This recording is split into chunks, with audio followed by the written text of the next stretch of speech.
Hello, and welcome once again to the ongoing series on the facts of life. Hopefully, I've engaged you enough to continue listening, and I'm not boring you too much. Anyhow, here we go. Today, I will describe and outline for you the spiritual, intellectual, and individualist political traditions that our American civilization honored when our founders began our grand experiment in promoting individual liberty and self-government. I will give you some truths about human life and its purposes. I truly hope they will be of value to you as you search for your own answers to your curiosities about the whys and hows and wherefores of life. I will give you some guidelines about life that some old wise people, and some new people too, say are the best ways to conduct your daily life as you take part in the grand adventure of living life in human form. Also, importantly, I believe the following concepts and ideas will better prepare you to take part in the political decisions that affect our freedoms and liberties and our families, and truly the future of our country. Various political philosophies have impacted life enormously. The histories of humanity's varying forms of governance tell us quite clearly what has worked to advance the cause of liberty and happiness and prosperity, and what has retarded that cause. History also reveals to us that the prevailing political opinions of the body politic are often at odds with the truths contained in our wisdom traditions. I will attempt to explain the human condition to you, at least that which I have come to know about. I will give you some invaluable information about human nature and the human condition. This information will help you to use your experience here on earth to your best advantage. For you to take best advantage of your life here, it is of the utmost importance for you to always keep in mind that you are in your essence an immortal soul, an ineffable, eternal, spiritual being that has and is consciousness and witnessing awareness. Because of this reality and the primary quality of consciousness itself, you know what is going on both in you and in the world around you. You are able to witness and experience life. Consciousness is such a wonderful gift. It gives us our sense of right and wrong. It gives us our conscience. It gives us our sense of presence, of beingness. It allows us to be present to life. It is that which is aware that it is present in the present moment. It is the answer to the question, what is it within me that allows me to say I, or to proclaim, I am? Eventually, from the seat of your very own sense of presence, you come to realize and know that that which allows you to say I is something that is indestructible. It is immortal and eternal. It is that which witnesses and experiences. It is that which never dies. Living life with the knowledge that you are an eternal is both uplifting and exhilarating. It provides you with the expanded context that you are truly unkillable and that you chose to be here to experience life in human form. Just imagining such thoughts is highly liberating. Just imagining them somehow makes you feel better about yourself. You feel happier about your life here. You feel energized and maybe even boundless. To get a clearer picture of this spiritual truth, consider this. You can't possibly be your body. If you were your body, it would be up to you to make your heart to beat and your organs to function. If those functions were up to you, you'd have been dead a long time ago.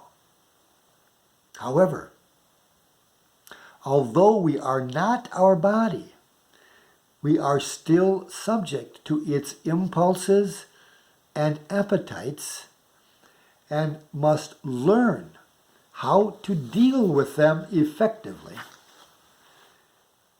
if we are to cultivate our character and enjoy an honorable and happy life here. In fact, some of the most important work we do here is that of learning how to effectively deal with the body and its impulses and instincts. If we don't learn to do that, the body's impulses and appetites will dominate our thoughts and behaviors and make life most unpleasant for us.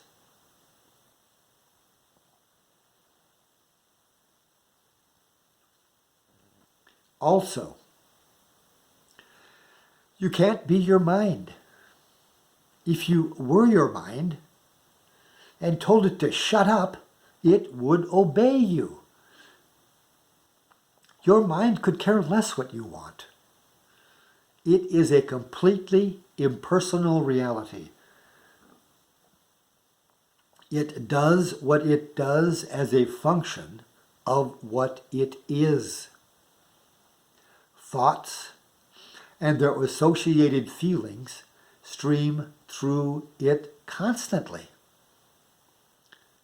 It harbors no affectionate feelings for you whatsoever, and it certainly is not your friend. Don't get me wrong, I don't mean to denigrate it unduly or label it as bad. It is an extremely useful tool.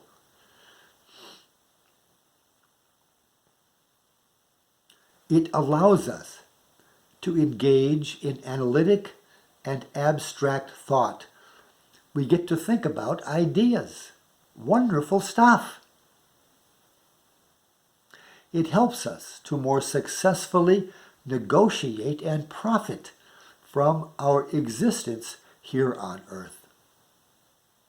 However, if we don't attend to it properly, it will remain unruly and undisciplined. It will spend much of its time engaged with and being directed by the survival functions of the body. The survival functions is served by the lower animal regions of the mind. The lower mind. That mind judges everything it perceives and instantly renders an opinion. It labels things, good or bad, up or down, right or wrong, etc., and etc. Sadly, one of the things it spends a lot of its time judging is us. And it often finds us lacking or wrong in one way or another. It tells us that we could have done this, we would have done that, or we should have done this. It often beats up on us. If you allow the thoughts and feelings of the lower mind to dominate you, you are in for some pretty rough sledding. Best to avoid that. Best to discipline your mind by implanting thoughts of virtue and high character and success into it. Best to deny power to its negative thoughts by dismissing them as unhelpful to your well-being. Now, take a deep breath and set aside a few moments to just watch your thoughts. Watch where within you they are coming from. Just doing this simple little exercise will convince you that you are not your thoughts. You are that which is witnessing and being aware of the thoughts. So, if you are not your body and you are not your mind, what are you? Well, the answer to that question can only come from within you,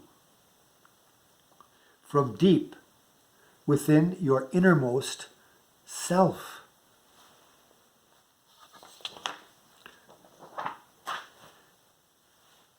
This answer comes to you from an inner examination.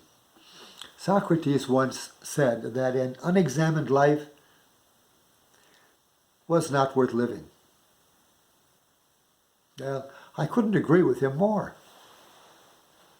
I can't encourage you enough to engage yourself in the exercise of looking within for answers. Because working to discover the true self within, this exercise is totally worth it. Eventually, as you continue to look within for answers, you will encounter the kingdom of heaven. This kingdom that Jesus and other enlightened souls have spoken about. Once anyone becomes aware of their true innermost self, the true spiritual self of their beingness, and begins identifying with the true self as the real you, life always improves in just wonderful and amazing ways. Well, I've gone on a bit long today, but that's it for now. Hopefully you enjoyed it, and we'll see you again tomorrow. Goodbye.